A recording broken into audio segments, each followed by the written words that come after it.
Sir आपका voice नहीं आ रहा।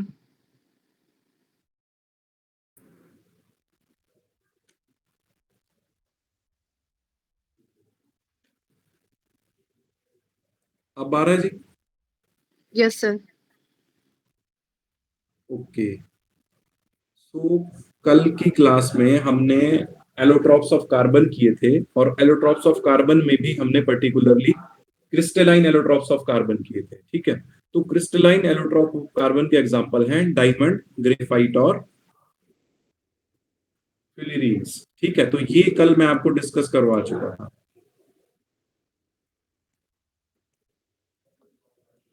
ठीक है जी, these are the crystalline allotropes of carbon. ठीक है, इनके बारे में मैंने आपको बता दिया था कि जैसे डायमंड है, तो जो डायमंड होता है उसका rigid three dimensional network like structure होता है, जिसमें कार्बन एटम sp3 हाइब्रिडाइज्ड होता है, और वो क्या है, हार्डेस्ट सब्सटेंस नोन है। ठीक है जी। और ग्रेफाइट के लिए मैंने आपको क्या बताया था, जो ग्रेफाइट है it is the most stable allotrope of carbon. ठीक है, हैविंग लेयर्ड स्ट्रक्चर। ठीक है, लेयर्ड स्ट्रक्चर होता है ग्रेफाइट का, और ग्रेफाइट में जो ये हेक्सागोनल रिंग्स बनती हैं विद एडजेसेंट लेयर्स, इसमें जो कार्बन एटम होता है वो sp2 हाइब्रिडाइज्ड होता है।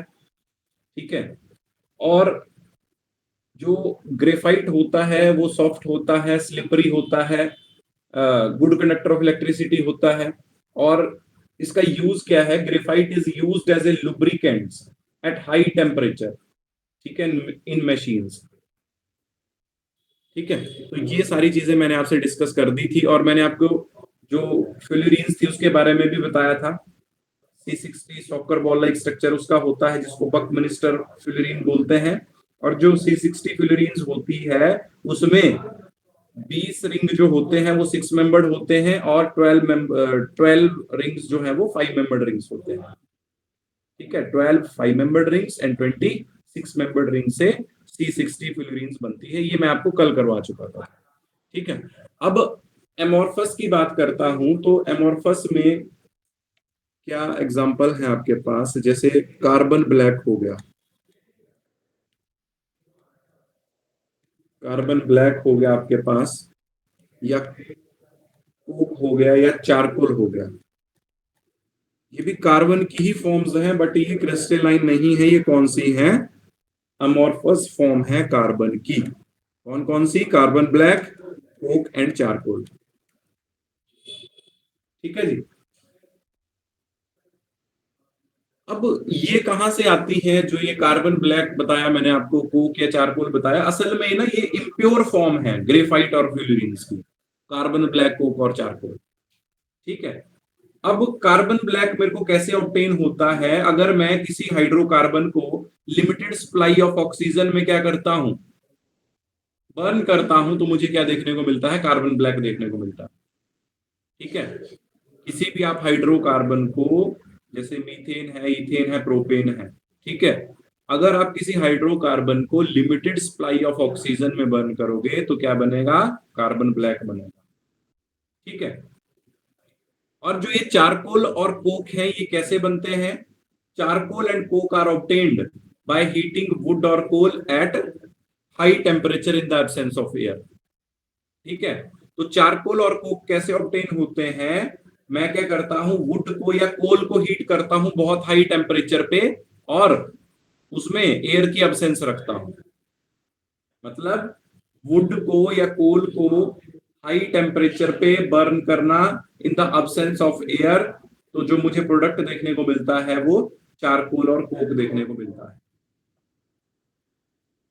ठीक है, अब मैं आपको इनके थोड़े यूजेस भी बता देता हूँ। क्या आपको ये बात पता लगी कि कार्बन ब्लैक, कोक और चारकोल कैसे बनता है, असल में ये इम्प्योर फॉर्म है, इम्प्योरिटीज हैं ग्रेफाइट और फ्यूलरीन्स की, है ना, जिसमें मैंने आपको कार्बन ब्लैक बता दिया। कार्बन ब्लैक कैसे ऑब्टेन होता है, it is obtained by burning hydrocarbon in limited supply of oxygen.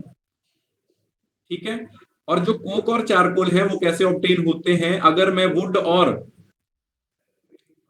कोल को हाई टेम्परेचर पे क्या करता हूं, हीट करता हूं in the absence of air, तो मुझे चारकोल और कोक देखने को मिलते हैं। क्या आपको यहां तक क्लियर हुआ जी सबको? Yes sir. ओके, अब देखो इनके यूजेस देख लेते हैं हम। तो ग्रेफाइट का यूज मैंने आपको बता दिया है, graphite is used as a lubricant. और जो कार्बन ब्लैक है, it is used as a black pigment in black ink. आपने देखा होगा जो भी प्रिंटर्स में इंक डलती है वो क्या होता है, वो कार्बन ब्लैक ही होता है। ठीक है, so what is carbon black? Carbon black is used as a black pigment in the black ink. ठीक है, क्या आपको इतनी बात क्लियर हो गई जी सब? Yes sir. और जो ये कोल और चारकोल है, ये एज ए फ्यूल भी यूज होते थे। ठीक है, नेक्स्ट इंपॉर्टेंट यूज क्या है इसका, कि जो कोल है it is used in the manufacturing of producer gas and water gas. ठीक है, तो दो गैसेस होती है, एक प्रोड्यूसर गैस होती है और एक वाटर गैस होती है। मैंने आपको दोनों बताई थी, आपको याद है? इसको प्रोड्यूसर गैस बोलते हैं, इसको वाटर गैस बोलते हैं। What is the formula of water gas? Sir carbon monoxide. और H2 के मिक्सचर को हम बोलते हैं वाटर गैस। और प्रोड्यूसर गैस किसको बोलते हैं?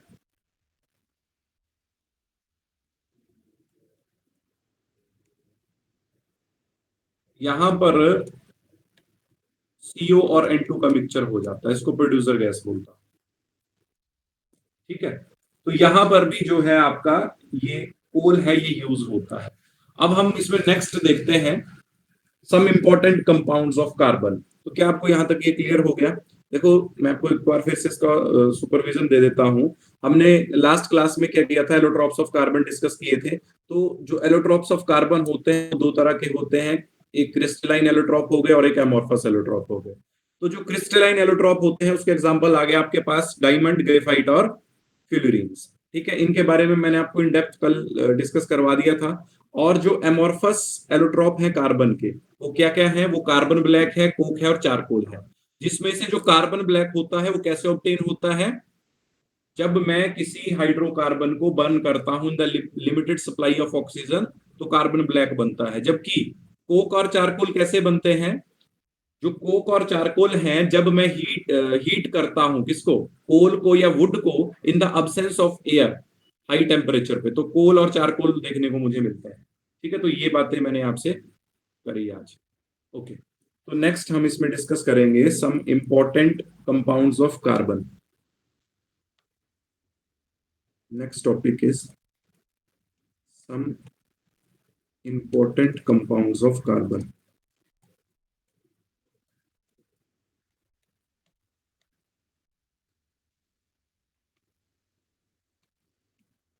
तो सबसे पहला कंपाउंड है कार्बन का, कार्बन मोनोऑक्साइड।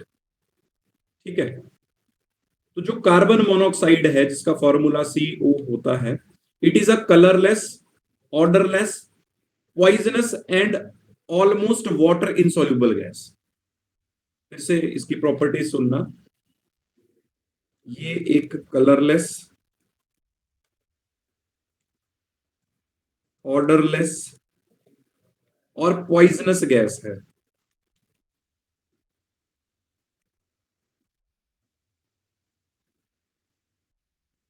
वाटर में क्या होती है? ये ऑलमोस्ट इनसॉल्युबल। तो देखो, आपको हर गैस की प्रॉपर्टीज याद रखनी पड़ेगी, कई बार इन्हीं से ही क्वेश्चन बन जाता है, which one of the following gas is water insoluble. ठीक है, अब इसकी प्रेपरेशन देखते हैं। तो अगर इसकी प्रेपरेशन की बात करता हूं, तो मान लिया कि मैंने कार्बन ब्लैक लिया। ठीक है, उसको मैंने ऑक्सीजन के साथ क्या करवा दिया, हीट करवा दिया। When carbon black is heated in the limited supply of oxygen और air, there is formation of carbon monoxide gas. अगर यहां पर ये ऑक्सीजन की सप्लाई लिमिटेड नहीं करता, एक्सेस कर देता, तो क्या बनता? तब कार्बन डाइऑक्साइड बनती। क्या आपको ये बात समझ में आई? अगर मैं कार्बन ब्लैक को लिमिटेड सप्लाई ऑफ ऑक्सीजन में या एयर में बर्न कर रहा हूं, हीट कर रहा हूं, तो क्या बनता है? कार्बन मोनोऑक्साइड बनता है। अगर एक्सेस सप्लाई ऑफ ऑक्सीजन में कर रहा हूं तो कार्बन डाइऑक्साइड बनती है, वो भी बताऊंगा इसके बाद। ठीक है, this is the first method. दूसरा मेथड क्या है कि जैसे मेरे पास मिथेनोइक एसिड है, ठीक है, तो मिथेनोइक एसिड को जब मैं क्या करता हूं, कंसंट्रेटेड H2SO4 के साथ रिएक्ट करवाता हूं 373 केल्विन पे। ठीक है जी, क्या बोल रहा हूं, जब मैं मिथेनोइक एसिड को कंसंट्रेटेड H2SO4 के साथ रिएक्ट करवाता हूं 373 केल्विन पे, तो यहां पर कार्बन मोनोऑक्साइड और वाटर बन जाता है। ठीक है, तो यहां पर भी कार्बन मोनोऑक्साइड मुझे ऑब्टेन हो रही है। This is the second method for the preparation of this gas. ठीक है, अब जो मैंने आपसे अभी बताया आपको प्रोड्यूसर गैस और वाटर गैस, वो कैसे बनती है वो भी बता देता हूं यहीं पर। ठीक है, तो देखो, जैसे मैंने क्या किया कि कार्बन ब्लैक लिया या कार्बन सॉलिड जिसको आप बोलते हो, उसका रिएक्शन मैंने वाटर वेपर के साथ करवाया या स्टीम के साथ करवाया। बहुत हाई टेम्परेचर पे ये रिएक्शन होता है, 473 से 1273 केल्विन के बीच में टेम्परेचर मुझे मेंटेन करना पड़ता है। और यहाँ पर क्या बनता है? CO gas plus H2 gas. और इन दोनों के मिक्सचर को मैंने अभी बताया आपको क्या बोलते हैं, मोस्ट इंपॉर्टेंट क्वेश्चन बनता है यहाँ से, इसको बोलते हैं वाटर गैस। ठीक है जी, अब यही reaction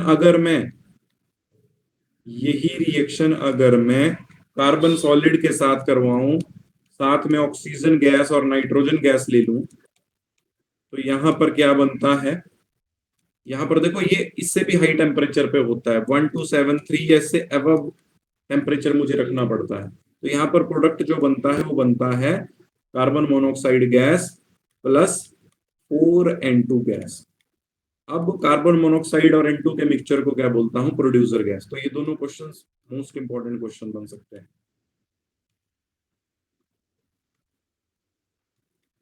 this is producer gas.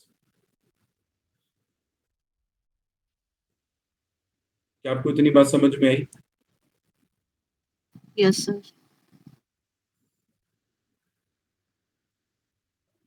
अब बात करता हूं इसकी कुछ प्रॉपर्टीज की। तो जो कार्बन मोनोऑक्साइड है, it is a powerful reducing agent. ठीक है, कार्बन मोनोऑक्साइड क्या है आपके पास? It is a powerful reducing agent.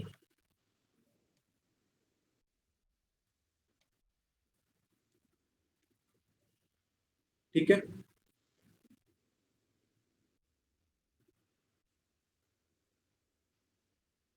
देखो, रिड्यूसिंग एजेंट से आप क्या समझे? यहां पर पावरफुल रिड्यूसिंग एजेंट है। कार्बन मोनोऑक्साइड जो है एक पावरफुल रिड्यूसिंग एजेंट है। इसका मतलब ये हुआ कि ये मेटल ऑक्साइड को किस में रिड्यूस कर देगा?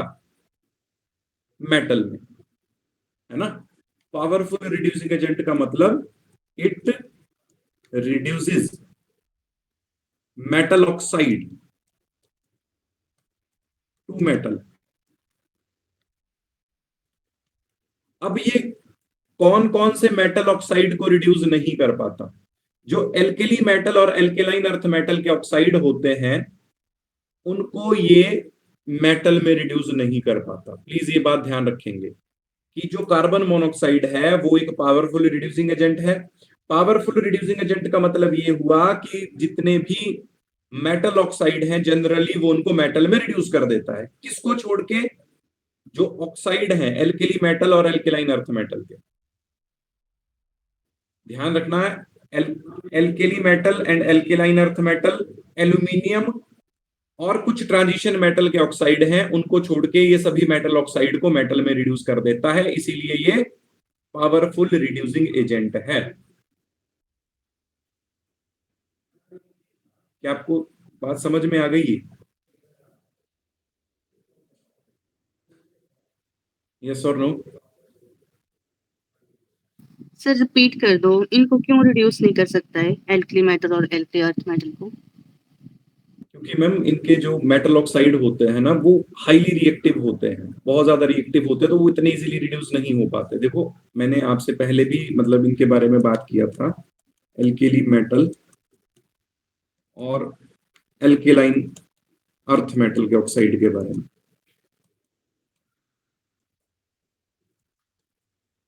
तो अगर मैं एल्केली मेटल ऑक्साइड की बात करता हूं तो यहां पर क्या बनेगा, LiO, NaO, है ना, पोटाशियम। देखो मैंने आपको इसमें ये चीज भी बताई थी कि इनके जो ऑक्साइड होते हैं, कुछ ऑक्साइड बनाते हैं, कुछ परऑक्साइड बनाते हैं, और कुछ क्या बनाते हैं, सुपर ऑक्साइड बनाते हैं। Super oxide. तो इस यही रीजन है कि ये इनको रिड्यूस नहीं कर पाता। ठीक है, ये जो परऑक्साइड, सुपर ऑक्साइड और नॉर्मल ऑक्साइड वाली बात है, वो एल्केली मेटल और एल्केलाइन अर्थ मेटल में ही चलती है, और जगह नहीं चलती है बात। ठीक है, तो आप ध्यान रखेंगे कि जो एल्केली मेटल के ऑक्साइड है, एल्केलाइन अर्थ मेटल के ऑक्साइड है, एल्यूमिनियम का ऑक्साइड है Al2O3, ये उसको मेटल में रिड्यूस नहीं कर पाता। मतलब कि अगर मैं बोलूं जैसे एल्यूमिनियम का ऑक्साइड है Al2O3, और इसका रिएक्शन मैं कार्बन मोनोऑक्साइड के साथ करवा दूं, तो ये इसको एल्यूमिनियम में रिड्यूस नहीं कर पाया। ये मेरा बोलने का मतलब है।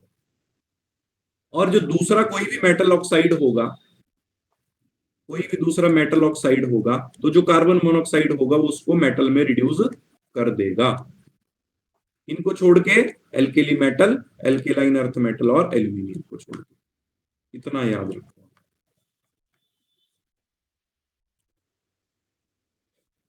अब देखो मैंने आपको इसकी एक प्रॉपर्टी बताई कि ये पॉइजनस होता है। पॉइजनस का मतलब कि ये टॉक्सिक होता है। अब ये टॉक्सिक क्यों होता है? सर ये ब्लड के साथ रिएक्ट कर जाता ब्लड है। के साथ ये रिएक्ट कर जाता है, और वहां पर ये मोर स्टेबल ऑक्सी हीमोग्लोबिन एक कॉम्प्लेक्स बना देता है ना, जिसकी वजह से क्या होता है, जो रेड ब्लड कॉर्पस जो होते हैं, जो ऑक्सीजन को कैरी करते हैं बॉडी में, उनकी ग्रोथ को ये रोक देता है एक तरीके से। ठीक है, तो बॉडी में जो ऑक्सीजन की सप्लाई है वो प्रॉपर नहीं पहुंच पाती है, जिस वजह से इंसान की डेथ हो जाती है। ठीक है, तो ये चीजें आई थिंक आप बायो में भी रीड करते हो ज्यादा अच्छे से। ठीक है जी, यहां तक क्लियर हो गया सबको? Yes sir. ओके, तो जो नेक्स्ट इंपॉर्टेंट कंपाउंड है कार्बन का, वो है कार्बन डाइऑक्साइड। ठीक है, अब कार्बन डाइऑक्साइड के बारे में हम डिस्कस करेंगे। तो कार्बन डाइऑक्साइड के बारे में अगर बात करता हूं, तो ये भी कैसी गैस है, कलरलेस और ऑर्डरलेस गैस है। It is a colourless and odourless gas. ठीक है, अब देखो मैं इसका स्ट्रक्चर आपको बताता हूं। इसका स्ट्रक्चर बहुत तरीके से बनता है। देखो वैसे इसका स्ट्रक्चर लीनियर होता है, ये बात मैंने आपको केमिकल बॉन्डिंग में ऑलरेडी बताई है। ठीक है, इस तरीके से होता है इसका स्ट्रक्चर।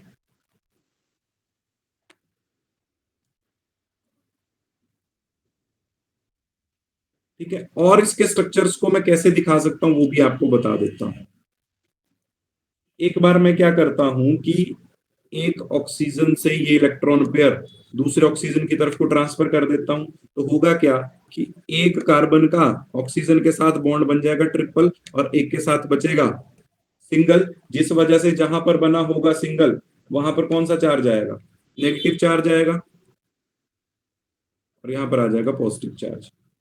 ठीक है, और दूसरा इसका रेजोनेटिंग कैसे बना सकता हूं, इसको 1 बोल दिया, इसको 2 बोल दिया, तो अब होगा क्या, अब ये इलेक्ट्रॉन में इधर को माइग्रेट कर रहा हूं। ठीक है, तो यहां पर आ गया आपके पास ट्रिपल बॉन्ड, तो यहां पर पॉजिटिव, और यहां पर सिंगल बॉन्ड, तो यहां पर नेगेटिव। तो ये इसके रेजोनेटिंग टाइप में इसके स्ट्रक्चर्स बनते हैं।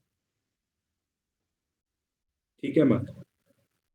अब मुझे आप ये बता सकते हो कि यहाँ पर लोन पेयर कितने आएंगे? मान लिया कि अगर मैं आपसे पूछता हूँ, इस ऑक्सीजन को मैंने 2 बोल दिया है, इसको 1 बोल दिया है, इसको भी 2 बोल दिया है, इसको 1 बोल दिया है, तो मुझे बताओ इन दोनों स्ट्रक्चर्स में, पहले मैं इसकी बात करता हूँ, तो इसमें बताना मुझे कि कितने लोन पेयर आएंगे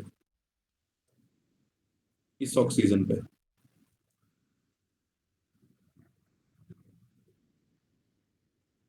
कितने लोन पेयर आएंगे जी? पहले कितने थे?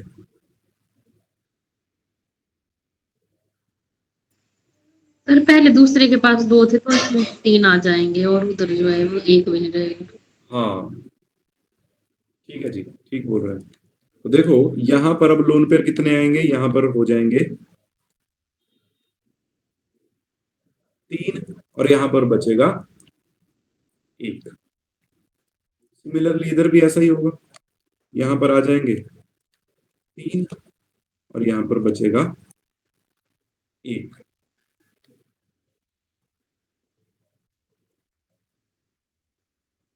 ठीक है, ये बहुत बेसिक है। अब देखो इसकी हम प्रेपरेशन देखते हैं जी, इसको कैसे हम बना सकते हैं। प्रेपरेशन की बात अगर करता हूं तो मैंने आपको अभी बताया था कि जब मैं कार्बन सॉलिड को ऑक्सीजन गैस के साथ रिएक्ट करवाता हूं, और यहां पर ऑक्सीजन की सप्लाई दे रहा हूं एक्सेस अमाउंट में, लिमिटेड अमाउंट में नहीं दे रहा हूं, तो क्या बनता है यहां पर बन जाती है कार्बन डाइऑक्साइड गैस। देखो हमेशा ध्यान रखना कि जो कार्बन डाइऑक्साइड गैस बनती है वो कंप्लीट कंबस्शन पे बनती है, ठीक है, वो लिमिटेड कंबस्शन पे नहीं बनती। ठीक है जी, तो ये एक मेथड हो गया CO2 बनाने का। दूसरा मेथड हो गया जब मैं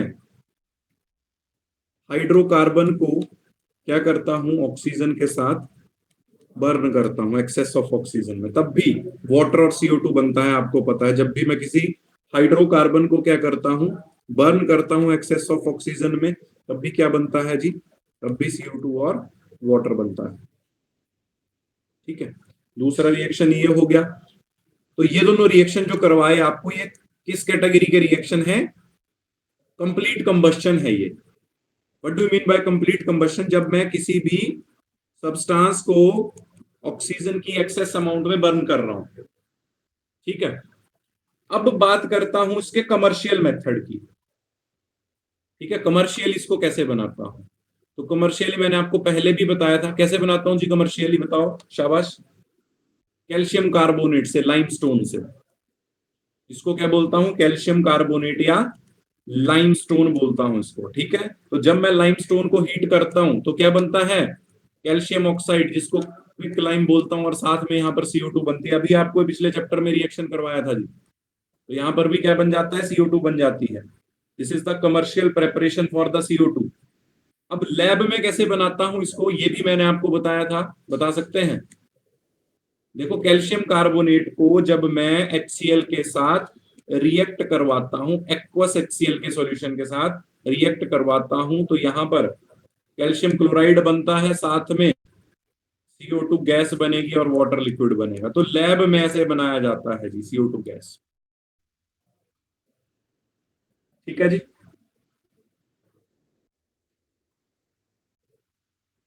क्या आपको ये बात समझ में आई? Yes sir. ओके, अब देखो जो CO2 है ये कैसा ऑक्साइड है, it is an acidic oxide. इसकी प्रॉपर्टीज चलिए, अब ये एक एसिडिक ऑक्साइड है।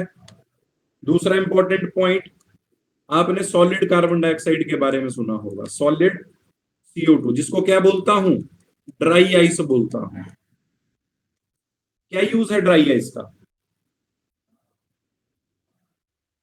देखो जो फूड है या आइसक्रीम है उसको फ्रीज करने के लिए हम सॉलिड कार्बन डाइऑक्साइड का यूज करते हैं। ठीक है, solid carbon dioxide is used to freeze food and ice cream. अब नेक्स्ट इंपॉर्टेंट बात, देखो जो कार्बन मोनोऑक्साइड थी वो टॉक्सिक और पॉइजनस थी, जबकि जो कार्बन डाइऑक्साइड है इट इज नॉट पॉइजनस।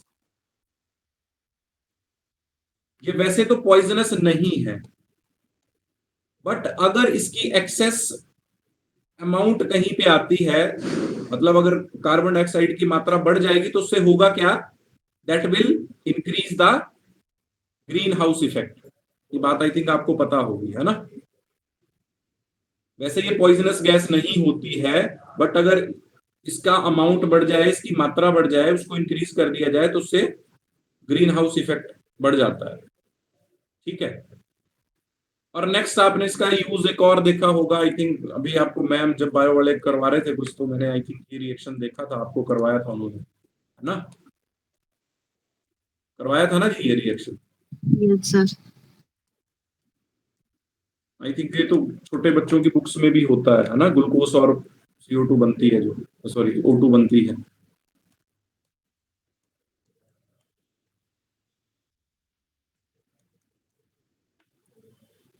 ठीक है,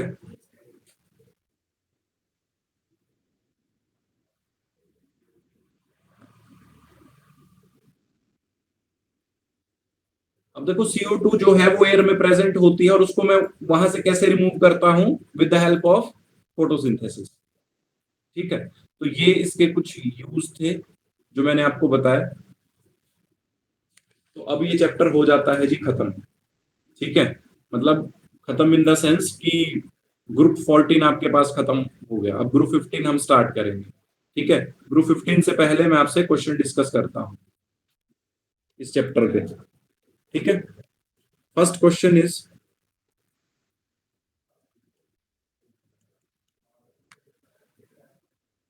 the symbol of element, the symbol of element with atomic number 113 is।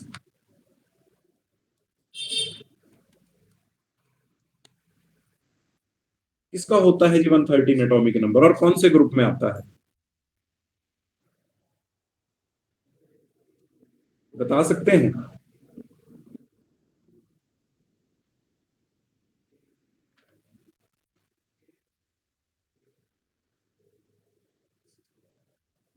देखो मैंने आपको जब कार्बन फैमिली बताई थी, तो कार्बन फैमिली में देखो carbon, silicon, germanium, tin, lead. Carbon का एटॉमिक नंबर बोलो, 6, 8 ऐड किए 14, फिर 18 ऐड करोगे तो कितना आएगा, बताओ जी, शाबाश। 32। उसके बाद 32 के बाद कितना आएगा जी 18 ऐड करके, 50। 50 के बाद 32 ऐड करो, कितना आएगा 82। और 82 में अगर आप अगेन 32 ऐड करोगे तो कितना आएगा 114। आएगा कि नहीं आएगा? तो मतलब कि ये जो 113 ग्रुप पर लिखा हुआ है, एटॉमिक नंबर 113 लिखा हुआ है, वो कार्बन फैमिली का नहीं है। वो किस फैमिली का है, जिससे पीछे वाली फैमिली है। इससे पीछे वाली फैमिली कौन सी है, बोरोन की। Boron, aluminium, gallium, indium, helium और निहोनियम। NH आता है निहोनियम, अगर आपको याद हो। ठीक है, तो यहां पर एटॉमिक नंबर 5, यहां पर 13, 31, 49, 81, 113। तो निहोनियम का सिंबल आपसे पूछा गया, एटॉमिक नंबर 113 होता है निहोनियम का। ठीक है, ऐसा क्वेश्चन आ सकता है। तो निहोनियम का सिंबल होता है N बड़ा H छोटा, तो उसको लिख लो अच्छे से, एटॉमिक नंबर होता है 113। समझ गए इस बात को? Yes sir. नेक्स्ट क्वेश्चन करते हैं जी। Next question is which of the following metals does not show inert pair effect? Which of the following metals not show inert pair effect? What is inert pair effect? बताओ जी, शाबाश, अभी बताया था आपको। Options are helium, gallium, indium, aluminium. क्या answer होगा इसका, और इनर्ट पेयर इफेक्ट क्या होता है, बताओ जी, शाबाश।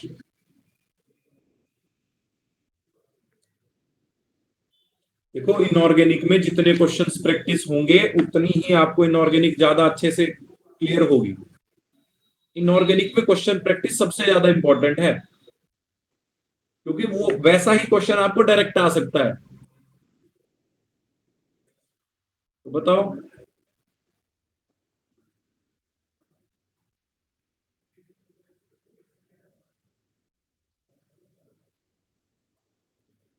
बताओ जी, मैंने आपको बताया था ये।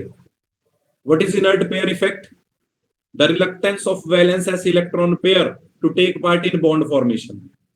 अब देखो, मैंने आपको बहुत अच्छे से ये बात बताई थी कि ये जो मेंबर लिखे हैं वो ग्रुप 13 के मेंबर हैं, और ग्रुप 13 की general oxidation, general electronic configuration होती है NH2NP1, जिस वजह से ग्रुप 13 जो है दो तरह की ऑक्सीडेशन स्टेट शो करता है, +1 एंड +3।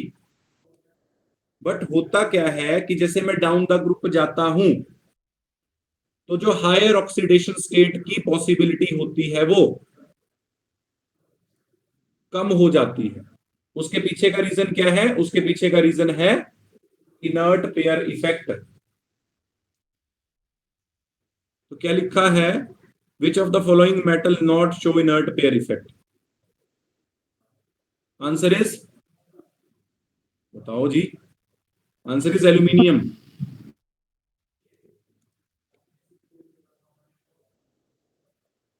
Answer is aluminium. देखो, ये तो लोअर मेंबर है ना, ये तो इनर्ट पेयर इफेक्ट दिखाते हैं, इसीलिए due to inert pair effect इनमें +1 ऑक्सीडेशन स्टेट स्टेबल होता है। एल्यूमिनियम तो +1 दिखाता ही नहीं है, +1 दिखाता ही नहीं, तो मतलब ये इनर्ट पेयर इफेक्ट शो करता ही नहीं है भाई। क्या आपको ये बात समझ में आई?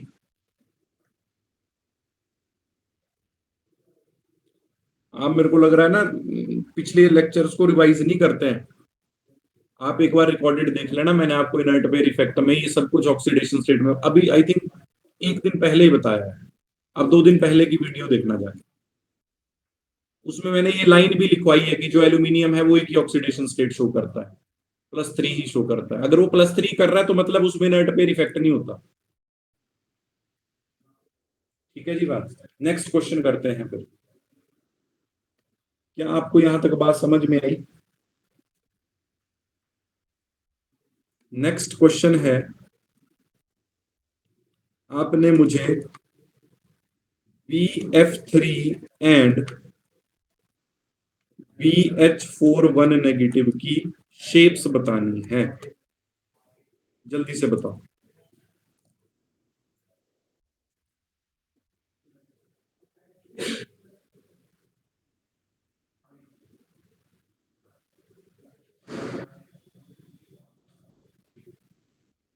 कौन सी रहेंगी जी?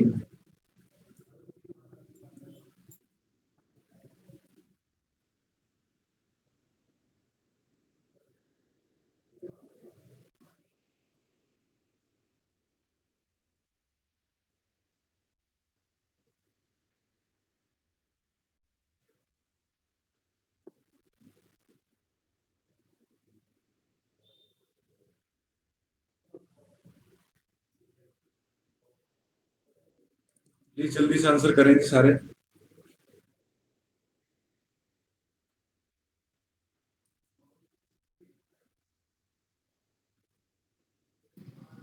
सर BF3 की ट्राइगोनल प्लेनर। बिल्कुल सही है जी। दूसरे की BH41 नेगेटिव की।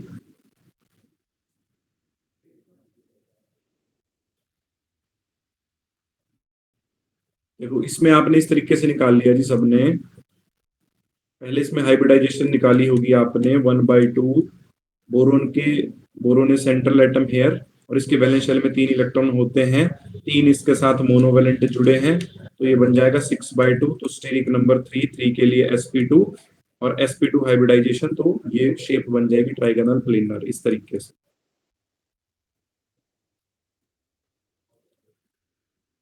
ठीक है जी।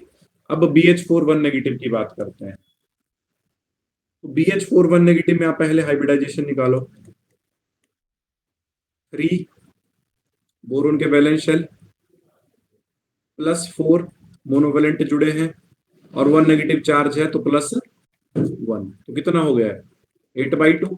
8/2 मीन्स 4 के लिए sp3, और sp3 होती है तो ज्योमेट्री कैसी होती है? टेट्राहेड्रल, तो ये टेट्राहेड्रल टाइप में बनेगा इस तरीके से। ठीक है जी, क्या आंसर आएगा इसका? टेट्राहेड्रल। ड्रग। क्लियर हुई आपको ये बात? Yes sir. तो आज के लिए इतना ही करते हैं। आप इसको प्लीज एक बार रिवाइज कर लेना ग्रुप 14 को। अगर कोई भी डाउट होगा तो आप मुझसे पूछ लेना। कल फिर मैं आपको नेक्स्ट फैमिली जो नाइट्रोजन फैमिली है ग्रुप 15 वो करवाऊंगा। ठीक है जी। और मैं आपको कुछ क्वेश्चन प्रैक्टिस के लिए भेजूंगा एल्किली मेटल से भी, एल्केलाइन अर्थ मेटल से भी, और ग्रुप 13 14 से भी मिक्स करके भेजूंगा ताकि आप उसको अच्छे से कर पाए। That's all for today. Thank you.